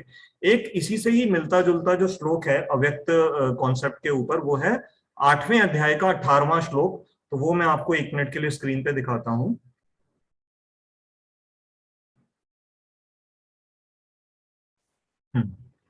ये मैं थोड़ा सा इसको एनलार्ज कर देता हूं आपके लिए। ये गीता का ही 8वें अध्याय का 18वां श्लोक है। इसमें भी देखिए अव्यक्त शब्द आ रहा है, जो आज के श्लोक का हमारा विषय था। तो इसकी मैं हिंदी ट्रांसलेशन ही आपके लिए पढ़ देता हूं। सभी जीव ब्रह्मा के दिन के उपस्थित होने पर अव्यक्त कारण स्वरूप से प्रकट होते हैं, एवं रात्रि काल के उपस्थित होने पर उसी अव्यक्त नामक कारण स्वरूप में लीन हो जाते हैं। तो अब देखिए, जो बात हमने अभी पूरी समझी, अभी हम हालांकि दूसरे अध्याय में हैं और वहां पर अभी सृष्टि का इतना डायरेक्टली वर्णन नहीं आया है, तो 8वें अध्याय में जब हम वहां पहुंचेंगे कई महीनों के बाद, क्योंकि हम जिस स्पीड से चल रहे हैं तो हम आराम आराम से चल रहे हैं, तो 8वें अध्याय के जब 18वें श्लोक पे पहुंचेंगे वहां हम इसको डिटेल में समझेंगे। लेकिन अभी आप आराम से समझ सकते हैं कि जो हमने बात अभी समझी कि सभी जीव, भगवान कह रहे हैं सभी जीव ब्रह्मा के दिन के उपस्थित होने पर, जब ब्रह्मा जी का दिन आता है, तो अव्यक्त कारण स्वरूप से, तो ये कारण स्वरूप क्या है? जो अनमैनिफेस्टेड पोर्शन ऑफ क्रिएशन है, उस समय ब्रह्मा जी का ही जो सूक्ष्म शरीर है उसको ही यहाँ पर अव्यक्त कारण स्वरूप से कहा जा रहा है। वहां से वो जीव प्रकट हो जाते हैं, और फिर जब रात आती है तो रात्रि काल के उपस्थित होने पर उसी अव्यक्त नामक कारण स्वरूप में लीन हो जाते हैं। तो ये देखिए, एक और हमें गीता से ही रेफरेंस मिल गई जो हमने आज बात समझी। अब एक यमराज जी का एक श्लोक है, उसको देखते हैं। यमराज जी ने इस विषय पे क्या कहा है, सिर्फ एक पंक्ति है संस्कृत में, आइए उसको देखते हैं यमराज जी क्या कह रहे हैं। ये महाभागवत श्री यमराज जी, हमारे यहाँ 12 महाजन बताए गए हैं शास्त्रों में। महाजन अर्थात जो अथॉरिटीज हैं धर्म की, उनमें एक यमराज जी भी हैं, ऐसे भीष्म पितामह भी हैं, व्यासदेव जी भी हैं। तो ये जो इन्होंने, यमराज जी ने एक जगह पे क्या कहा है, देखिए संस्कृत में कहा है, यत्र आगतस तत्र गतम मनुष्यम, अर्थात जिस अज्ञात स्थान से मनुष्य या प्राणी मात्र का उद्भव अर्थात वो प्रकट होता है, पुनः वे वहीं चले जाते हैं। तो जिस अज्ञात स्थान से मनुष्य का उद्भव होता है पुनः वे वहीं चले जाते हैं। तो यही बात अभी हमने गीता के 8वें के 18वें श्लोक से समझी, जो अभी हमने पीछे तीसरी स्क्रीन पे देखा था। ये भगवान कह रहे हैं जहां से वो अव्यक्त कारण स्वरूप से प्रकट होते हैं वहीं पे ही जीव चले जाते हैं। तो देखिए हमने कितनी तरह तरह की रेफरेंसेस देख ली, यमराज जी का भी वचन देख लिया, गीता का भी कोड देख लिया, और दूसरे अध्याय से भी, और पिछली बार मैंने आपको जो एक उपनिषद का भी बताया था वहां पे भी यही वर्णन था। अब हमारे पास सिर्फ 10 मिनट बचे हैं, तो अब हम अपना थोड़ा सा फोकस चेंज कर रहे हैं। अभी तक जो हमने चर्चा करी है उससे रिलेटेड जो भी प्रश्न हो आप कहीं नोट कर लीजिए, भूलिएगा नहीं। तो हम 5:45 पे प्रश्नोत्तर के लिए प्लेटफॉर्म ओपन करेंगे। अब हम आ रहे हैं अपने नेक्स्ट टॉपिक के ऊपर, वो है कल का जो पवित्र दिवस था जिसको हम गुरु पूर्णिमा कहते हैं। शायद ये आषाढ़ मास चल रहा है तो उसकी जो पूर्णिमा है उसको गुरु पूर्णिमा या व्यास पूर्णिमा भी कहा जाता है, व्यास पूजा भी कहा जाता है। तो पहले 2 मिनट व्यास जी के बारे में बहुत जरूरी है उनको प्रणाम करना, उनकी चर्चा करना। मैं स्क्रीन पे व्यासदेव जी का एक चित्र भी शेयर कर रहा हूं आपके साथ। तो व्यासदेव जी, इनको महर्षि व्यासदेव कहा जाता है। और व्यास शब्द का जो अर्थ, जो हमारे गुरु, मैं जो भी कहूंगा व्यासदेव जी के बारे में तो जो हमारे गुरुजी समझाते थे इस दिन जरूर बताते थे, तो मैं वो थोड़ा प्रयास कर रहा हूं बताने का। व्यास शब्द जो होता है, हमारे गुरुजी इसको ऐसे समझाते थे कि देखिए जो ज्योमेट्री में जो एक सर्कल होता है, सर्कल एक कोई भी गोल है, उसको एक पॉइंट से उसके लेकर के और दूसरे पॉइंट तक जो रेखा खींची जाए, जिसको हम इंग्लिश में डायामीटर कहते हैं और हिंदी में व्यास कहते हैं, तो वो गुरुदेव समझाते थे कि तो वो व्यासदेव जी वो हैं। व्यास शब्द का अर्थ ये है। अब आप कहेंगे कि उसका व्यासदेव जी की पर्सनालिटी से क्या रिलेशन है इस बात का। इसका अर्थ ये है कि व्यासदेव जी ने जो पहले एक ही वेद की फॉर्म में पूरा का पूरा जो कॉम्पिलेशन थी, पूरा एक कंबाइंड सोर्स, एक ही ग्रंथ था, एक ग्रंथ भी क्या कहेंगे, उस समय तो रटन फॉर्म में भी नहीं था, वो रिवील्ड नॉलेज उसको कहा जाता है। वेदों को अपौरुषेय बोला जाता है, किसी पुरुष के द्वारा वो प्रकट नहीं है, वो भगवान की ही भगवान नारायण से ही वेदों की उत्पत्ति मानी जाती है। और इसका प्रूफ वेदों में ही है। कई बार लोग कहते हैं कि वेदों में इसका प्रूफ है या नहीं, तो मैंने कुछ अपने वैदिक टीचर्स से भी पूछा था, और थोड़े दिन पहले मैं कहीं अध्ययन कर रहा था तो मुझे बिल्कुल वेदों में ही उसकी रेफरेंस मिल गई कि वेदों में ये कहा गया है कि वेद कहाँ से प्रकट हुए हैं, भगवान की, नारायण की ब्रीदिंग से ही प्रकट हुए हैं, उनसे ही प्रकट हैं। तो उन जो इतना बड़ा जो ये वैदिक ज्ञान था उसको एक्सप्लेन करने का जो बहुत बड़ा ये जो कार्य था, इसको हम कहेंगे कि व्यास, इसका विस्तार करना, एक पॉइंट से लेकर के दूसरे पॉइंट तक जो विस्तार किया हमने, हम पॉइंट टू पॉइंट खींचते चले गए। एक लाइन क्या होती है, line means point point point point point. Line अपने आप में कुछ नहीं होती, लाइन को भी अगर आप ध्यान से देखेंगे तो एक पॉइंट के बाद दूसरा पॉइंट और ऐसे अनगिनत पॉइंट्स के बाद एक लाइन बन जाती है। तो ऐसे ही वेदों को विस्तार करने वाले ये वेद व्यास जी थे, और इसलिए इनका नाम वेद व्यास हुआ। और इनके नाम के आगे एक और शब्द आता है, कृष्ण द्वैपायन वेद व्यास। तो कृष्ण शब्द क्यों आया, उसके भी दो अर्थ हैं। एक तो हमारे भगवत गीता में ही एक बड़ा सुंदर श्लोक है, मैं आपको दिखाई देता हूँ स्क्रीन पे, कि जब भगवान ये बता रहे हैं कि ये जो व्यासदेव जी हैं, ये मैं ही, ये स्क्रीन, हाँ एक मिनट, मैं आपको वो बड़ा सुंदर एक देखिए श्लोक है, मैं आपको दिखा देता हूँ। वो छोटी सी बस एक लाइन में ही गीता में ही भगवान जी ने ये कहा है कि मैं व्यास हूँ। एक मिनट,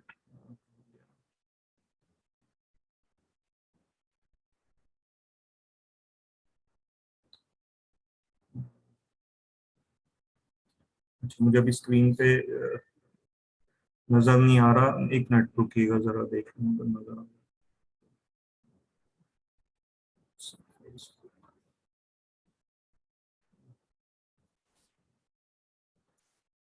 अच्छा मैं उसको आपको ऐसे ही बता देता हूँ कि उसका अर्थ क्या था। उसका अर्थ ये था कि भगवान ने 10वें अध्याय में व्यासदेव के लिए कहा है कि मुनियों में व्यास मैं हूं।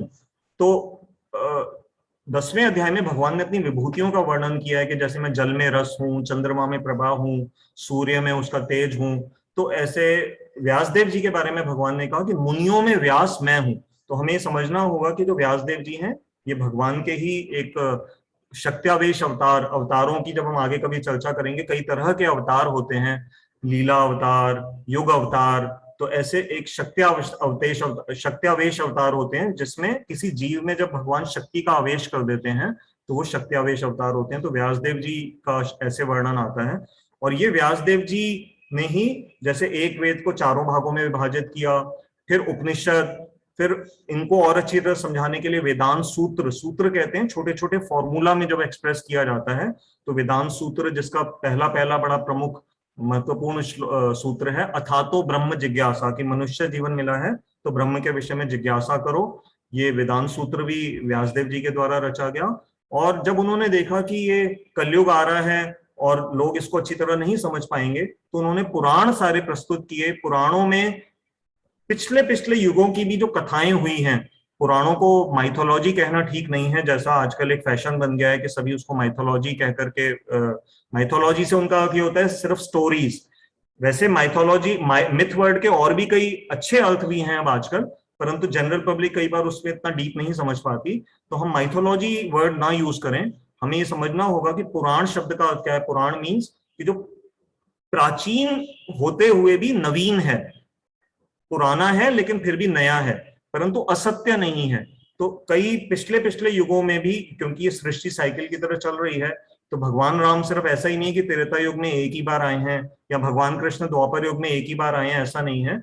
किसी और ग्रह में, किसी और ब्रह्मांड में उनकी ये लीला कहीं ना कहीं इस समय भी चल रही होगी। और पुराण अलग अलग ब्रह्मांडों की कथाओं को भी अपने में समाहित रखते हैं। इसलिए कई बार लोग पुराण समझ नहीं पाते, क्योंकि पुराण कभी कभी दूसरी डायमेंशन की बात कर रहा होता है, किसी एक और रेफरेंस की बात कर रहा होता है, और वो फ्रेम ऑफ रेफरेंस क्योंकि हमारे यहाँ से मेल नहीं खाता, तो इसलिए हम कंफ्यूज हो जाते हैं और कई बार पुराणों की बातों पे विश्वास नहीं कर पाते। परंतु यदि एक योग्य गुरु हो तो वो समझा सकते हैं कि कैसे पुराणों की एक एक बात सत्य है। तो पुराणों की भी रचना करी। और फिर जब उन्होंने देखा कि लोग क्योंकि वेदों में स्त्रियों का और शूद्रों का अधिकार नहीं दिया गया था। अब ये एक अलग विषय है, अब इस पे मत उलझ जाइएगा कि क्यों शूद्रों को अधिकार नहीं दिया गया था या स्त्रियों को नहीं दिया गया था। हर चीज का एक कारण था। मैं भी समझने का प्रयास कर रहा हूँ और आप भी थोड़ा दिल बड़ा करके समझिएगा। और शूद्र शब्द का अर्थ भी हम गलत सेंस में यूज करते हैं। मैंने अभी गुरुजी की क्लास में सुना, उन्होंने कहा शूद्र का जन्म से कोई लिंक नहीं होता। शूद्र मतलब कि जो शरीर को ही स्वयं मानता है, अपने आप को शरीर मानना ही शुद्धता का परिचय है। तो अगर कोई ब्राह्मण कुल में किसी का जन्म भी हुआ है, ये बहुत बड़ी बात मैं कहने जा रहा हूं, इसका रिस्पॉन्सिबिलिटी मेरे ऊपर नहीं है। जिस गुरु परंपरा से मैं सुन रहा हूं, हमारे जो बड़े प्रभुपाद जी थे, और उनको तो उस समय के ब्राह्मणों ने मारने का ही इरादा कर लिया था, उनके ऊपर हमले भी किए गए, क्योंकि वो जन्म से ब्राह्मण की बात को 100% सही नहीं मानते थे। वो कहते थे कि अगर आपको भले ब्राह्मण कुल में जन्म मिला है या नहीं मिला है, परंतु अगर आप ब्रह्म को जानते हो, रियल में जानते हो, ब्रह्म को जो जानने वाला है वो ब्राह्मण है। तो कलयुग में बोला गया कि कलयुग में तो सभी जन्म से शूद्र ही हैं। कलयुग में कोई ये जन्म व्यवस्था का कोई सिस्टम है ही नहीं, क्योंकि कलयुग में सभी हम शारीरिक कॉन्शियसनेस में हर समय निमग्न रहते हैं। तो कलौ तो शूद्र संभव, ऐसा ही कहा गया है। तो कलयुग में तो गुरुदेव यही समझा रहे थे कि शूद्र शब्द का इसलिए कोई गलत अर्थ नहीं समझना चाहिए। शूद्र मतलब अगर कोई ब्राह्मण भी अगर जन्म परिवार में हुआ है, लेकिन अगर वो ब्राह्मण वही मीट खाता है, शराब इत्यादि पीता है, जुआ खेलता है, व्यभिचार करता है, तो फिर वो कैसा ब्राह्मण? या वो उसके बारे उससे पूछ लीजिए और पता लग रहा है कि मुंह में तंबाकू रखा हुआ है और वो बता रहा है कि मैं यहाँ का हूँ या वहां का हूँ, तो वो उसकी कोई महत्ता नहीं है। और इसीलिए पूरे विश्व में हमें कुछ मुश्किलों का भी सामना करना पड़ा, क्योंकि हमारे यहाँ जन्म के नाम पर जो गलत लोगों ने इसका फायदा उठाया कि हम जन्म से ही बस मतलब अगर डॉक्टर का बेटा जैसे डॉक्टर नहीं हो सकता, तो ऐसे ब्राह्मण का बेटा ब्राह्मण नहीं है।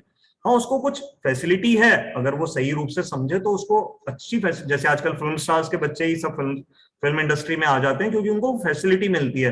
वो देखते हैं कि मेरे मम्मी पापा कैसे मेकअप करते हैं, कैसे बात करते हैं, कैसे उठते बैठते हैं, तो जो फिल्म स्टार्स के बच्चे हैं वो बहुत जल्दी कैच कर लेते हैं ये चीजें, और नेचुरली और बच्चों से उनको थोड़ा फैसिलिटी मिलती है। तो बस वहीं तक ही उनका बेनिफिट है। अदरवाइज शूद्र शब्द का अर्थ गुरुदेव यही समझा रहे थे कि जो अपने आप को शरीर मानता है वही शूद्र है। तो क्योंकि उसमें वेदों में अंधकार नहीं था उनका, तो फिर वेदव्यास जी ने महाभारत की रचना करी। और महाभारत में उन्होंने ये जिसकी हम चर्चा कर रहे हैं, जो गीता क्या है, ये महाभारत में ही भीष्म पर्व में आती है, जिसकी इस समय हम चर्चा कर रहे हैं। तो महाभारत रूपी ग्रंथ में उन्होंने बड़े इंटरेस्टिंग लड़ाई का माध्यम से, क्योंकि लड़ाई जब कहीं होती है तो लोगों का ध्यान चला जाता है, तो वेदव्यास जी ने इस लड़ाई, महान लड़ाई के, एक परिवार के झगड़े के अंदर लड़ाई को दिखाया और सबका ध्यान उस लड़ाई पे लग गया। जब सबका ध्यान इस लड़ाई पे लग गया, वहां पर उन्होंने बड़ी इंटेलिजेंटली भगवान कृष्ण का ये जो गीत है भगवत गीता, इसको वहां पर एक ज्यूल के रूप में प्रेजेंट कर दिया, जिसका प्रकाश इस समय हम सभी देख रहे हैं। तो उसी माध्यम से ये जो आत्मा की विद्या, परमात्मा की विद्या, योग, सभी तरह के योग हैं, वो गीता के माध्यम से 700 श्लोकों के माध्यम से वेदव्यास जी ने बड़ी इंटेलिजेंटली हमारे को ये प्रेजेंट किए। तो जब ये सब कुछ हो गया, फिर भी वेदव्यास जी प्रसन्न नहीं थे, तो नारद जी आए। नारद जी उनके गुरु हैं। नारद जी के गुरु हैं ब्रह्मा जी, और व्यासदेव जी के गुरु हैं नारद जी। तो ये समझना बहुत जरूरी है कि गुरु अपने आप नहीं पैदा हो जाते। तो जो आजकल के जो सो कॉल्ड कलयुग में गुरुज हैं, आज हमारा समय खत्म हो गया। मैंने आपके लिए बड़े इंटरेस्टिंग गुरु तत्व के पॉइंट्स रखे थे, लेकिन अगली बार हो सकता है हम 10 मिनट उस पर डेडिकेट करेंगे, क्योंकि गुरु को समझना भी बहुत जरूरी है। तो नारद जी वहां पर आए और उन्होंने व्यासदेव जी से पूछा कि तुम क्यों बड़े मुरझाए से बैठे हो? तुमने तो इतने वेदों का विस्तार किया, उपनिषद रचे, पुराण रचे, वेदांत सूत्र रचा, महाभारत की रचना करी, फिर भी तुम प्रसन्न नहीं हो।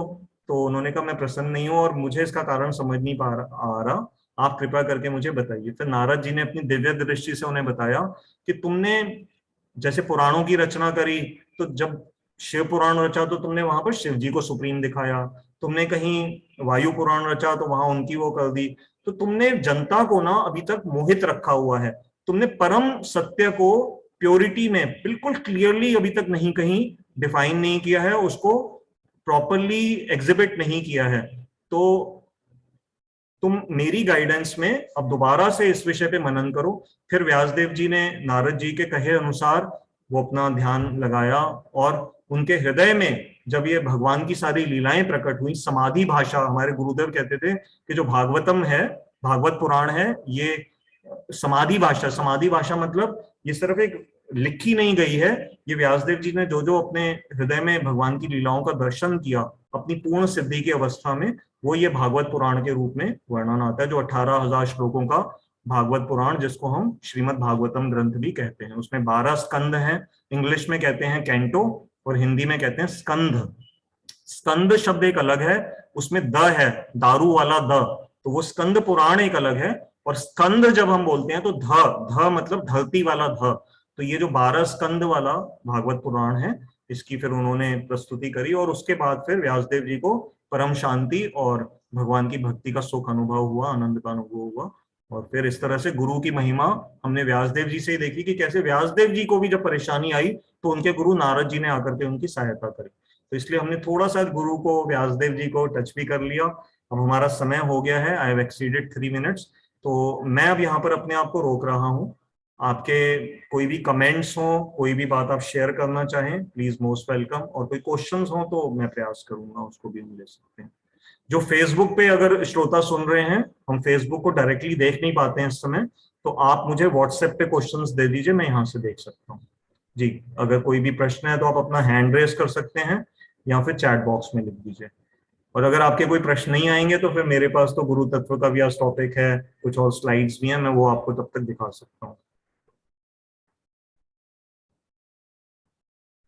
कोई नए श्रोता हो तो जरूरी नहीं कि आप ये महसूस करें कि आप कोई जनरल क्वेश्चन नहीं पूछ सकते, आप कोई जनरल क्वेश्चन भी पूछ सकते हैं। तो आदित्य प्रभु ने हाथ रेस किया है, मैं आदित्य आपको अनम्यूट कर रहा हूँ।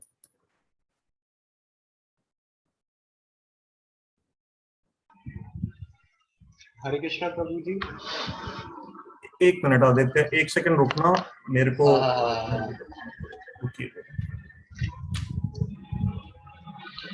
हाँ बोलिए आदित्य। हरे कृष्णा प्रभु जी, मेरी आवाज आ रही है? हाँ बिल्कुल ठीक है आदित्य, बोलिए। हाँ प्रभु जी, एक्चुअली मेरे पास 1 2 3 4 5 क्वेश्चंस हैं, छोटे छोटे ही हैं, बट आई डोंट नो, मैं एक के बाद एक पूछ लूं? 5 क्वेश्चंस हैं। आप पूछिए, आपका स्वागत है। अगर कोई बीच में बोलेगा, मतलब किसी और ने अगर अपना क्वेश्चन पूछना होगा तो आप हैंड रेस कर दीजिएगा, फिर हम आदित्य को रोक देंगे और आपका प्रश्न ले लेंगे। ठीक है आदित्य, आप आरंभ करिए। हाँ हाँ हाँ, ठीक है ठीक है ठीक है ठीक है। तो प्रभु जी, पहला तो एक कमेंट है कि जो आप बता रहे थे ना क्वांटम मैकेनिक्स की, लाइक अगर हम किसी पार्टिकल को देखते हैं तो वो अपने स्टेशनरी स्टेट से वेव स्टेट में बदल जाता है।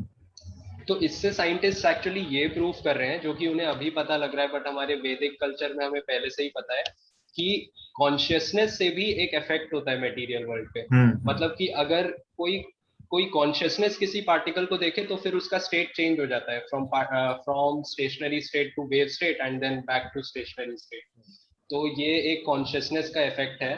तो इसको हम ऐसे भी देख सकते हैं कि हर एटम में परमात्मा प्रेजेंट है, जो सुपर सोल है वो प्रेजेंट है, और वो सबको, वो सारे लॉज को रन कर रहे हैं इस मटेरियल वर्ल्ड में।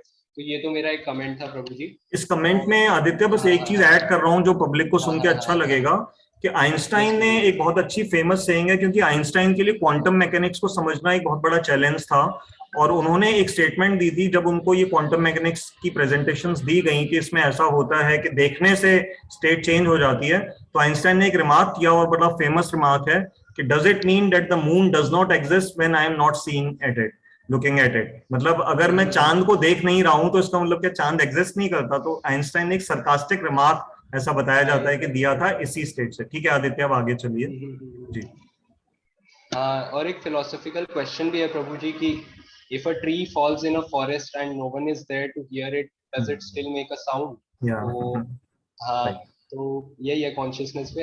अच्छा प्रभु जी, अब मेरा एक ये क्वेश्चन है। ये ये भी एक बात आपको बता हाँ। देते हैं इसमें, पब्लिक के लिए, यस आप तो प्रभु जानते हैं, इसमें बड़ा एक इंटरेस्टिंग एक ऑब्जर्वेशन है, इस तरह का सवाल है कि एक जंगल है, उस जंगल में लाखों पेड़ हैं। अब इसी ऑब्जर्वेशन थ्योरी के अनुसार एक प्रश्न आ रहा है कि अगर जंगल में एक पेड़ गिरा और उससे आवाज हुई, तो वहां पर उसको कोई अगर देखने वाला नहीं है, एज्यूमिंग कि वहां पर कोई कॉन्शियस ऑब्जर्वर हमारे जैसा कोई व्यक्ति वहां नहीं खड़ा, तो वो वास्तव में वो आवाज हुई या नहीं हुई? तो ये बड़ी इंटरेस्टिंग सवाल है, साइंस इसको समझने का प्रयास कर हाँ रहा हाँ है। हाँ। चलिए आगे। Right. So, my second question is, are all the indriyas inherently rajasic? Like you said that जो राजसिक अहंकार होता है, I'm not sure क्या वर्ड आपने यूज किया था, बट जो राजसिक कुछ था, उससे सारी इंद्रियाज आई हैं। तो हमें ऐसा सोचना चाहिए कि हमारी इंद्रियों में जब से क्रिएट हुई है, हमारी इंद्रियों में रजोगुण भरा ही हुआ है और लस्ट भरा ही हुआ है, हमें ऐसा सोचना चाहिए क्या? हाँ। Doesn't necessarily mean the negative sense of the lust word which you said just now. रजोगुण का अर्थ यही नहीं होता कि वो लस्ट से ही जुड़ा हुआ है, लस्ट उसका एक विकार है, रजोगुण का भी एक विकार है लस्ट। और वही लस्ट जब एक बहुत गलत सेंस में चली जाती है तो वो तमोगुण में ही एक तरह से चली जाती है। तो यहाँ पर जो बताया गया है कि वो रजोगुण से इंद्रियां प्रकट हुई हैं, परंतु अगर आप ध्यान दें कि अगर यही जो इंद्रियां अपने आप में, जैसे आंख इत्यादि हैं, तो आंख एज फिजिकल एंटिटी, मतलब एक ऑर्गन के रूप में, उसके ऊपर किसी तरह से गुण का कोई विकार नहीं है। आंख तो अपने आप में एक जैसे वो है, तो ये इनकी सिर्फ उत्पत्ति रजोगुण के तत्व से हुई है। तो प्रभु जी, मतलब इसका मतलब क्या हुआ कि उसमें कोई ट्रेसेस हैं रजोगुण के, या वो क्या है, या वो बस इनएनिमेट है हमारे कर्मों के जो अकॉर्डिंग ही? पांच कर्मेंद्रियां हैं उसमें हाँ तो हाँ एक्शन हाँ। आप क्लियरली समझ सकते हो कि कर्मेंद्रियों से हम एक्शन करते हैं, तो उसमें तो यस बड़ा प्रभु जी। क्लियर लिंक समझ में आ रहा है कि रजोगुण मीन्स एक्शन, और पांच राइट राइट कर्मेंद्रियां राइट। मीन्स एक्शन, तो ये तो बिल्कुल डायरेक्ट लिंक है। ठीक है। अब जो पांच ज्ञानेंद्रियां जो रह जाती हैं, उन्हीं की सहायता से ही हम कर्म करते हैं। हम कर्म कैसे करते हैं? हम आंख से किसी को देखते हैं, चक्षु ने अपना कार्य किया, फिर उसके बाद ही हम एक्टिविटी की तरफ अग्रसर होते हैं। तो क्योंकि ये यस सभी प्रभु जी। इनडायरेक्टली एक्शन से ही कनेक्टेड हैं, तो इसलिए ये रजोगुण के कैटेगरी में इनको रखना रीजनेबल लगता अच्छा, है। हाँ जी। राइट प्रभु जी, राइट प्रभु जी। अच्छा, तो ये थोड़ा सा फिलोसॉफिकल हो गया, मतलब तत्व के व्यू तत्व के पॉइंट से एंगल या से, राइट, पर्सपेक्टिव से। यस उत्पत्ति प्रभु जी। तत्व के अनुसार है ये। अच्छा। हाँ ठीक है प्रभु जी। अच्छा, उसके बाद एक है कि आपने बोला कि अगर हमारे कर्म अच्छे नहीं होते हैं तो जो देवताज होते हैं वो हमारी इंद्रियों की स्ट्रेंथ ले लेते हैं और हमारी इंद्रियां काम करना बंद कर जाती है। तो मेरा ये क्वेश्चन था कि how can we regain the strength of the indriyas, like how can we keep our indriyas strong and like gain sensual power, जैसे श्रीला प्रभुपाद जी एक वर्ड यूज करते हैं, सेंजुअल पावर। तो ये हमें कैसे मिलेगा? हमें देवताओं की पूजा करनी पड़ेगी, या हम लॉर्ड श्री कृष्णा की पूजा करेंगे तो वो सारे देवताओं से हमें थोड़ी थोड़ी एनर्जी या सेंजुअल पावर दे देंगे? कैसे हम अपनी इंद्रियों को स्ट्रॉन्ग कैसे रख सकते हैं और वर्किंग कैसे रख सकते हैं इन गुड वर्किंग ऑर्डर? ये मेरा इस एक प्रश्न के अंदर ही तीन डिफरेंट एस्पेक्ट्स हैं और बड़े डेप्थ वाले हैं। इन शॉर्ट तीन एस्पेक्ट्स ऐसे बन रहे हैं, क्योंकि जो तुमने कहा कि हम इनको हेल्दी वगैरह कैसे रख सकते हैं, तो एक तो इसमें हमारा न्यूट्रिशनल साइंस भी आ जाता है, जो नॉर्मल आजकल का जो हम हेल्दी फूड, अच्छा खाना, जैसे आजकल हम ऑर्गेनिक खाना इत्यादि खा रहे हैं, वीगनिज्म का बड़ा प्रचलन फिर से बढ़ रहा है, लोग नॉनवेज छोड़ रहे हैं और इनफैक्ट कोई भी एनिमल प्रोडक्ट को भी अवॉइड कर रहे हैं। तो ये जनरल कार्य तो देखो ये हमारी भी इसके अंदर है। इसके बावजूद भी कई बार देखा जाता है कि बहुत हेल्दी भी कोई व्यक्ति था लेकिन उसको कोई ब्रेन स्ट्रोक हो गया और वो पैरालिसिस में चला गया। हेल्दी व्यक्ति भी अच्छा खाता था, अच्छा पहनता था, सब कुछ था, शुद्ध वायु भी लेता था, लेकिन फिर भी उसके साथ ऐसी घटना हो गई। अब यहाँ पर अब ये कैसे ठीक होगा, एक व्यक्ति पैरालिसिस में है, तो ये कहना बड़ा मुश्किल है, क्योंकि इसके पीछे पूरा का पूरा फिर वो कर्म की थ्योरी आ जाती है कि कितने उसके प्रारब्ध कर्म कैसे थे पिछले जन्मों के, तो ये सब समझना पड़ेगा। तो दूसरा इसमें एक तुम्हारे क्वेश्चन में एक ट्रिकी एंगल ये है। और तीसरा जो एस्पेक्ट है कि देवताओं का और भगवान का जो रोल है, जो तुमने पूछा कि हम किसकी उपासना करें, तो भक्तों के लिए जो डेडिकेशन से अभी गीता, क्योंकि अभी इस पॉइंट तक वो डिस्क्लोज नहीं है, तो लेकिन आगे आगे जैसे जैसे गीता बढ़ेगी तो हमें समझ में आ जाएगा, जब भगवान देवताओं का रोल भी समझाएंगे और अपना रोल भी समझाएंगे। But because you already know it, तो I think you know the answer कि अगर कोई डेडिकेशन से कृष्ण भगवान के प्रति समर्पित है तो वो गिरिराज गोवर्धन से प्रार्थना कर सकता है और भगवान से भी प्रार्थना कर सकता है। वो इस जन्म में पूरी होती है या नहीं होती है, ये तो हमारे कर्मों के अनुसार ही उनकी कृपा पे डिपेंड। राइट। अच्छा, यस प्रभु जी। अच्छा Prabhu ji, one more thing, like which devta is the devta of the genitals? I am asking this question because I am interested in perfecting my brahmacharya, so I want to know like which devta governs this release of the virya and like making the virya strong or making the virya weak. So in that sense maybe I can do upasana of that devta. I mean, I am a Krishna bhakta, but and I will not do upasana of that devta, but I am just asking for my knowledge. Like, is it Hanuman ji or is it someone else? Who is it? Like I have heard that Varuna is the devta of the nervous system. So in that sense, who's the devta of the genitals? तो मैं आपसे request करूंगा कि ये आप ही थोड़ा और गूढ़ स्टडी कर लीजिएगा, यू आर एविड रीडर, तो आप इसको सर्च कर लीजिएगा। मेरे पास इसका इस समय बिल्कुल मैं एग्जैक्टली पिन पॉइंट करके आपको नहीं बता सकता कि उस पार्ट के हमारे कौन देव प्रधान हैं, लेकिन मैं आपको इस का जो प्रैक्टिकल सॉल्यूशन है वो जरूर बता सकता हूँ कि हमारे गोस्वामियों ने जिस तरह से उपदेशामृत, रूप गोस्वामी जी का जो ग्रंथ है, उसमें जिस तरह से उन्होंने उपदेशामृत में हमारे सभी तरह के अंगों को, कि जिह्वा को कैसे नियंत्रण करना है, और जेनिटल्स का भी वहां वर्णन आता है कि उदरो उपस्थ वेगम, तो जो वेग बताए गए हैं, शायद 6 वेग उसमें बताए गए हैं, उसमें जो उपस्थ का वेग जिसकी आप चर्चा कर रहे हैं, तो वो उपस्थ के वेग को कैसे कंट्रोल करना है वो उस ग्रंथ में, इसलिए हमारे जितने भी आचार्य हैं वो सबसे पहले ये बताते हैं कि उस ग्रंथ का अनुशीलन करना आवश्यक है अगर आपको आगे बढ़ना है तो इस बात पे। राइट प्रभु जी, ओके, सो उपदेशामृत है, यस प्रभु जी, उसमें जीवा वेगम, वाचो वेगम, वो सब भी है। वाचो वेगम वो वाला जो श्लोक है। हाँ। Then Prabhuji, why did Vyasdev ji compose so many different Puranas, like the Shiv Purana and Vayu Purana and other Puranas? Like, he was a Shaktavesh avatar of Lord Shri Krishna, so from the beginning he should have preached Krishna consciousness and Krishna bhakti. So why did he spend so much time composing so many long Puranas when he could have composed the real essence of all the Puranas, Srimad Bhagavatam, in the beginning only? See, I will. I got your question. Yes. Yeah, I got your question. To save the time, I am stopping you. See, it is very simple. आप किसी भी दुकानदार पे जाते हैं जो कपड़े बेच रहा है, तो वो भले मान लीजिए कि अगर वो लेडीज का ही अगर कोई कपड़े भी बेच रहा है तो भी वो तरह तरह के कलर्स रखता है, तरह तरह के साइजेस रखता है।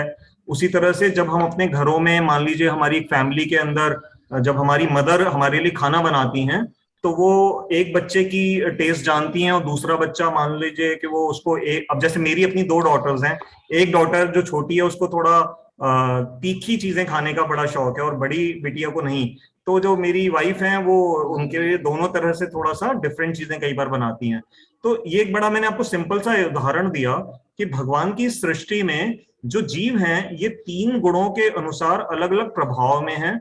हम सबकी अलग अलग एक स्थिति है और उसको एड्रेस करने के लिए, सभी को क्यूमुलेटिव एड्रेस करने के लिए भगवान या उनके जो प्रतिनिधि जैसे व्यासदेव जी हैं, उन्होंने सभी तरह की पुराणों की और सभी तरह के लिटरेचर की संरचना करी है। It is like a big library. तो लाइब्रेरी के अंदर जैसे कोई भी बच्चा घुसे, किसी का इंटरेस्ट ज्योग्राफी में है तो वो ज्योग्राफी की बुक निकाल लेगा, किसी का हिस्ट्री का है तो वो हिस्ट्री की निकाल लेता है, किसी का मेडिकल साइंस का तो वो निकाल लेता है। तो ऐसे ही व्यासदेव जी ने ये पूरा लिटरेचर, बहुत जबरदस्त, पूरी लगभग कॉम्प्रिहेंसिव वैरायटी, किसी भी तरह का वो हो। अब पुराणों का जो आपका प्रश्न था, तो ऐसा वर्णन आता है कि उसमें से 18 पुराणों में से 6 पुराण रजोगुणी लोगों के लिए लिखे गए हैं, 6 पुराण तमोगुणी लोगों को एड्रेस करने के लिए लिखे गए हैं और 6 पुराण सतोगुणी लोगों के लिए लिखे गए हैं। तो जनरली अगर आप सतोगुण में हैं और आप किसी तमोगुण के क्वालिटी वाले पुराण को अगर हाथ में उठाएंगे तो आप देखेंगे आपको ज्यादा उसमें इंटरेस्ट नहीं आएगा, आप छोड़ देंगे कुछ समय के बाद। तो ये हमारे अपने अपने हर जीव का एक स्तर है और उस स्तर पे जैसे उपनिषद इत्यादि जो सतोगुण में है वो उपनिषदों इत्यादि को पढ़ना पसंद करते हैं। तो जैसे अब म्यूजिक है, किसी को रॉक म्यूजिक पसंद है, लेकिन जो हमारे शास्त्रीय संगीत है कुछ बच्चे उसको पसंद करते हैं आज भी। तो हर एक की अपनी एक एक स्टेज है और उसके लिए सभी तरह की चीज दी गई है। Okay Prabhu ji. बट प्रभु जी इसमें ना ये प्रश्न उठता है कि उन्होंने ये ऑप्शन ही क्यों रखा कि अलग अलग लोगों के लिए अलग अलग पुराण, जैसे रजोगुणी के लिए रजोगुणी पुराण, वो सिर्फ आदित्य, एक पुराण कंपोज करते ताकि लोगों के पास ऑप्शन ही यही रहता कि नहीं नहीं आदित्य, देखो, एक तो इसमें फ्री विल का कॉन्सेप्ट है। Free will is a concept which always needs to be kept in mind कि जीव की अपनी स्वतंत्रता है। हम जबरदस्ती, जैसे अभी का ही एग्जांपल ले लें, अगर कोई मेरे घर में ही मान लीजिए कि मेरी बेटी अगर गीता क्लास नहीं सुनना चाहती तो मैं उसको जबरदस्ती नहीं बिठा सकता कि बेटा आप जरूर सुनो। ठीक है, तो हर जीव को एक स्वतंत्रता मिली हुई है। तो ऐसे ही भगवान की सृष्टि में जितने भी जीव हैं, पहली बात भगवान ने सबको फ्री विल दी है। आप भगवान की भक्ति करो, उनके प्रति सरेंडर करो या ना करो, तो गॉड डज नॉट इंटरफेयर। पहली बात, अगर गॉड इंटरफेयर करेंगे तो वो फ्री विल का उल्लंघन होगा, एक बात। और दूसरा, हमें ये समझना होगा कि आप व्यासदेव जी की तो बात छोड़िए, ये गीता ही अभी हम जैसे जैसे पढ़ेंगे तो गीता में ही भगवान आगे कह देंगे कि सभी तरह के जीव हैं और अगर कोई देवी देवताओं की उपासना करना चाहता है तो मैं किसी को फोर्स नहीं करता। बस उन्होंने, भगवान ने ये कह दिया कि अविधि पूर्वकम है, वो है तो मेरी ही पूजा लेकिन अविधि पूर्वक है। और भगवान ने ये भी एक श्लोक में क्लियरली कहा कि अगर कोई किसी देवी देवता की उपासना करना चाहता है तो मैं स्वयं उसकी श्रद्धा उसमें दृढ़ कर देता हूं। आप समझ रहे हैं कितनी बड़ी बात भगवान कह रहे हैं कि भगवान ये नहीं कह, भगवान, अब तुम्हारा प्रश्न ये भी तो हो सकता है कि भगवान जब स्वयं हृदय में बैठे हैं और कोई वो देख रहे हैं कि मान लो कोई सूर्य देव की उपासना कर रहा है और 6-6 घंटे ठंडे पानी में खड़ा है, सूर्य को प्रणाम कर रहा है, तो भगवान क्या देख नहीं रहे कि ये इतनी तपस्या कर रहा है, इसको क्या मिलेगा? अगर ये मेरी शरण में आ जाए तो मैं इसको बहुत ऊंची चीजें दे सकता हूँ। तो भगवान उसकी डायरेक्शन, तो फिर ये वही बात हो जाएगी, फ्री विल के साथ इंटरफेरेंस हो जाएगी। बल्कि भगवान ने तो उल्टा कहा है कि अगर कोई देवी देवताओं की उपासना कर रहा है तो मैं उसकी श्रद्धा उसमें दृढ़ कर देता हूँ। ये आगे आएगा।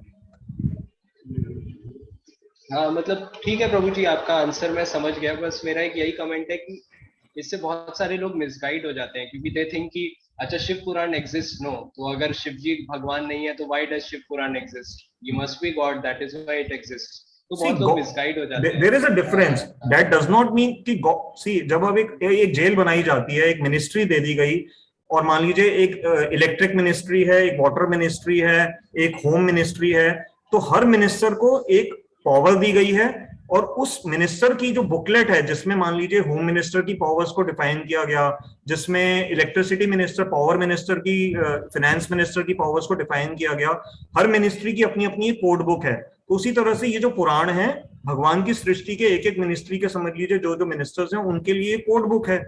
लेकिन उन्हीं पुराणों में ये क्लियरली कह दिया गया है, पद्म पुराण में शायद एक जगह पे श्लोक है कि अगर आपको कहीं पे भी कंफ्यूजन लगे, जब कॉन्फ्लिक्ट लगे, तो आपको जब रेफर करना है तो आप you have to refer Shrimad Bhagavatam.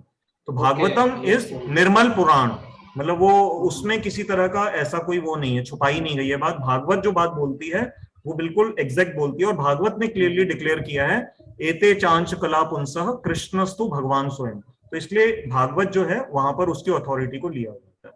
लेकिन किसी को मना नहीं है, अगर किसी कोई है ही, अब कोई शिव जी के प्रति मेरा एक मित्र बना अभी थोड़े दिन पहले, और वो मुझे बड़ा बहुत कॉर्डियल रिलेशन में, वो कहता है प्रभु जी आप मेरे लिए प्रार्थना किया करो कि मेरी ना शिव जी के प्रति बहुत वो हो और उनको मुझे कृपा मिले। मैं कहता हूँ हाँ क्यों नहीं, शिव जी की तुम्हें कृपा मिलनी चाहिए। तुम हमारे सनातन गोस्वामी जी और ये सब शिव जी के साथ बड़े फ्रेंडली थे, और शिव जी बहुत कृपालु हैं। अगर वो सिंसियर होगा तो उसको अपने आप भेज देंगे भगवान के पास, राम जी के पास या कृष्ण के पास। राइट राइट राइट, ठीक है Prabhu ji, thank you so much for तो we have answering. Exceeded our time. अगर और कोई प्रश्न, अगर कोई पूछना चाहता है तो आई एम अवेलेबल, मैं अपनी तरफ से क्लास को बंद नहीं करूंगा, तो I can wait for half a minute. अगर किसी का कोई प्रश्न है तो आप पूछ लीजिए, नहीं तो क्योंकि समय हो गया है तो मैं समय को मान रखना चाहता हूँ, तो इसलिए फिर अगर आप सबकी अनुमति हो तो फिर मैं क्लास को विश्राम दूं। ठीक है, किसी ने हाथ नहीं उठाया और चैट बॉक्स में भी नहीं है किसी का मैसेज, तो हम इस क्लास को यहीं विराम दे रहे हैं। आइए सब मिलके हरे कृष्ण महामंत्र का उच्चारण करें। हरे कृष्ण कृष्ण कृष्ण हरे हरे, हरे राम राम राम हरे हरे। तो मैं ये जो एक और अनाउंसमेंट्स है मैं ये आपको बताना चाहूंगा, ये क्लास हर संडे शाम को 5 से 6 जूम पे होती है, फेसबुक पे भी लाइव होती है। और मैं चैट बॉक्स में अपना मोबाइल नंबर टाइप कर रहा हूँ 9810094098। तो जिसको भी इस क्लास का डायरेक्ट लिंक चाहिए वो मुझे व्हाट्सएप पे रिक्वेस्ट भेज सकते हैं। और कोई बोलने में मिस्टेक हो गई हो तो क्षमा कीजिएगा। हम अगले संडे सभी फिर मिलेंगे। और पुरानी रिकॉर्डिंग्स देखने के लिए एक चैनल है यूट्यूब पे, कमल गीता क्लासेस, वहां सारी की सारी पुरानी रिकॉर्डिंग्स उपलब्ध हैं। तो आप सबका बहुत बहुत धन्यवाद, आपने इतना ध्यान से सुना। हरे कृष्ण।